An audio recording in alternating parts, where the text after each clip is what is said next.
Hello, मैं हूं सचिन और मैं आपके लिए लाया हूं फिगर्स ऑफ स्पीच।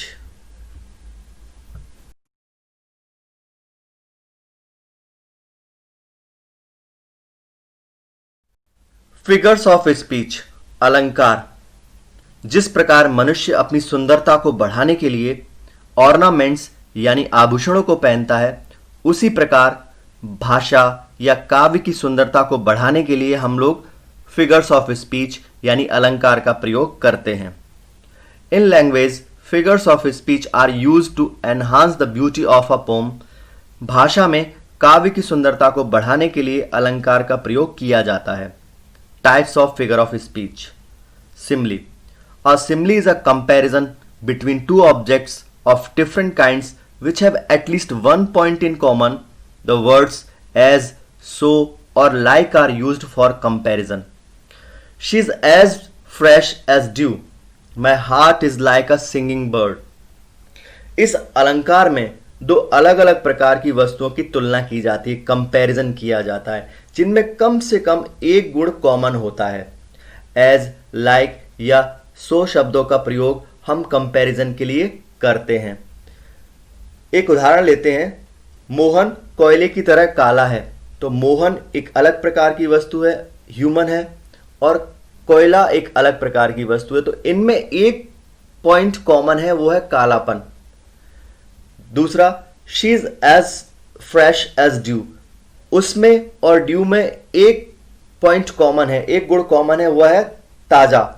तो हम देखते हैं कि यहां पर सिमली का यूज हुआ है।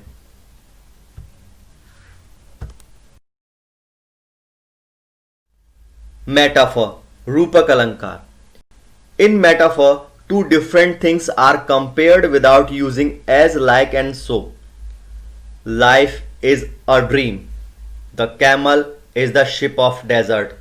इसमें दो प्रकार की वस्तुएं जो अलग अलग प्रकार की है, उनमें कंपैरिजन किया जाता है, रूप दिया जाता है। जैसे लाइफ इज अ ड्रीम, जीवन एक स्वप्न है, जीवन को एक स्वप्न का रूप दिया गया है। अगर हम बोलते life is like a dream, तो वो सिमली हो जाता।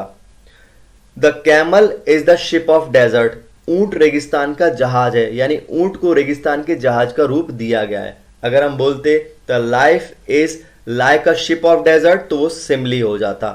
तो हम इसमें कंपैरिजन करते हैं, लेकिन एज, लाइक एंड सो का यूज नहीं करते हैं। Personification. In personification, lifeless things and expressions are showed as living things. A lie has no legs, love is blind, anxiety is sitting on her face. इस अलंकार में निर्जीव वस्तुओं और भाव को सजीव वस्तुओं की तरह दिखाया जाता है। अ लाई हैज नो लेग्स, झूठ के पैर नहीं होते, तो क्या सिर होता है? लव इज ब्लाइंड, यानी प्यार अंधा होता है। प्यार को एक मानव का रूप दिया गया, जीव का रूप दिया गया। Anxiety is sitting on her face, उत्सुकता, क्यूरियसिटी उसके चेहरे पर बैठी हुई थी। ऑक्सीमोरन, विरोधाभास।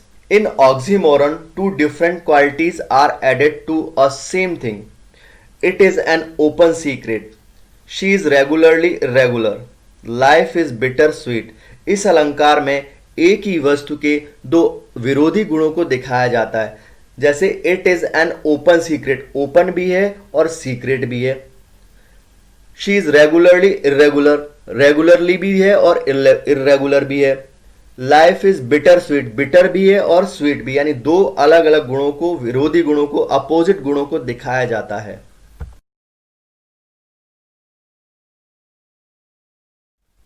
Apostrophe.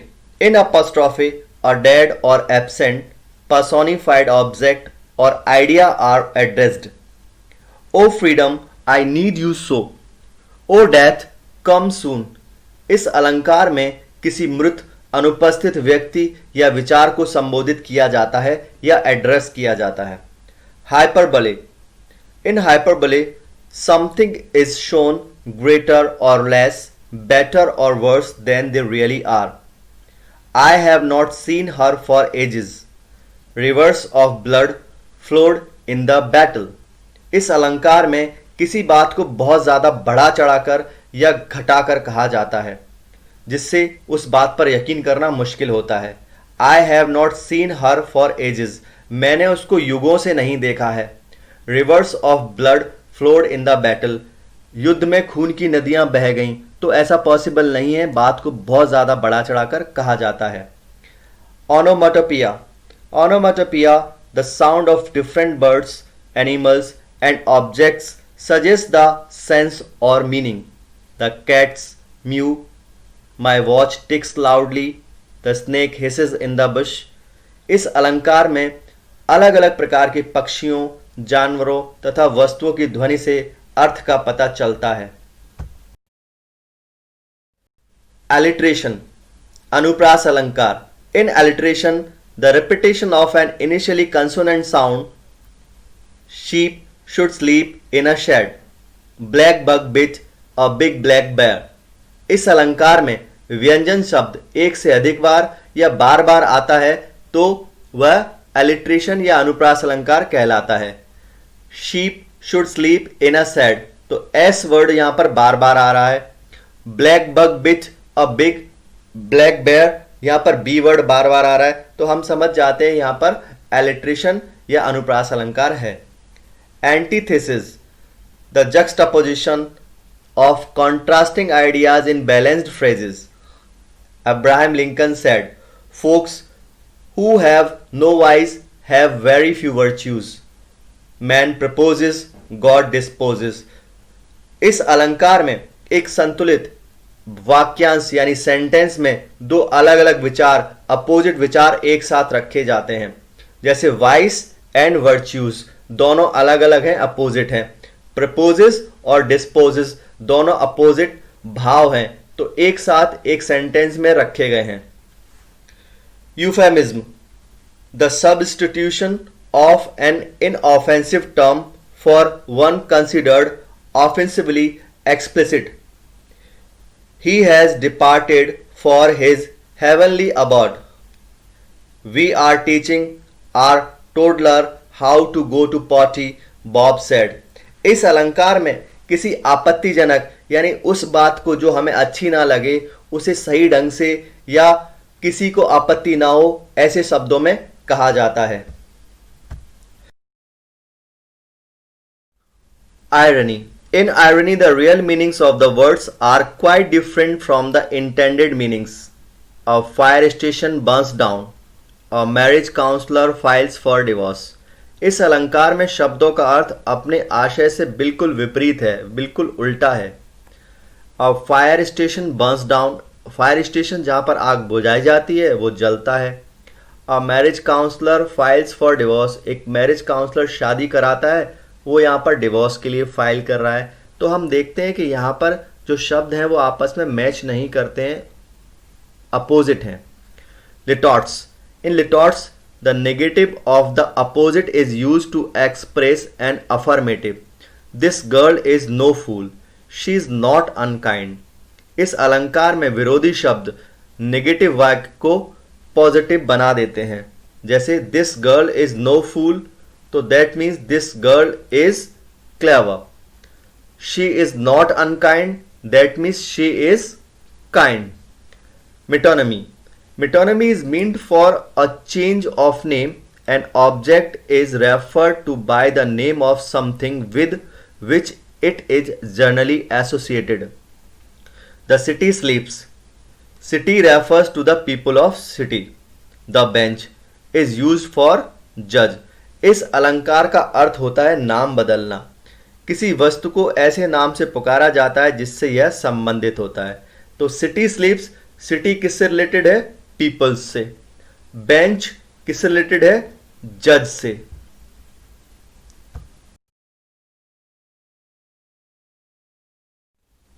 Paradox, a statement that appears to contradict itself.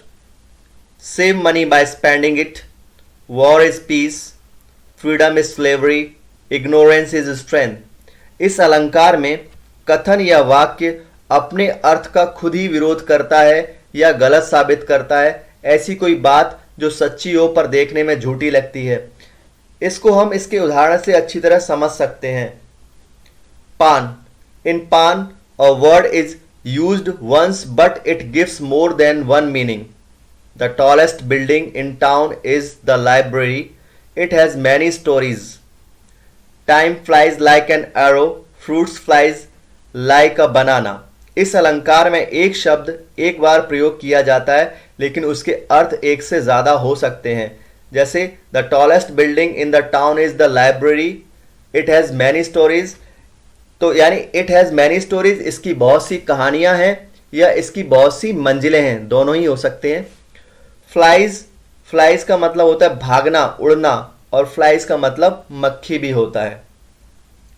सेनेडिकी, synecdoche, a part is used to represent the whole.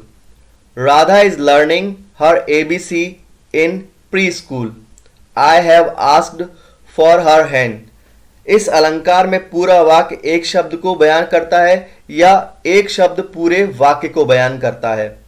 तो Radha is learning her ABC, ABC का मतलब होता है पढ़ाई, तो राधा ने अपनी पढ़ाई प्री स्कूल में की। I have ask for her hand, तो आस्क फॉर हर हैंड का मतलब उससे हाथ मांगा, यानी किसके लिए? शादी के लिए। अगर आपको यह वीडियो पसंद आया हो तो शेयर कीजिए, लाइक कीजिए एंड सब्सक्राइब कीजिए। धन्यवाद।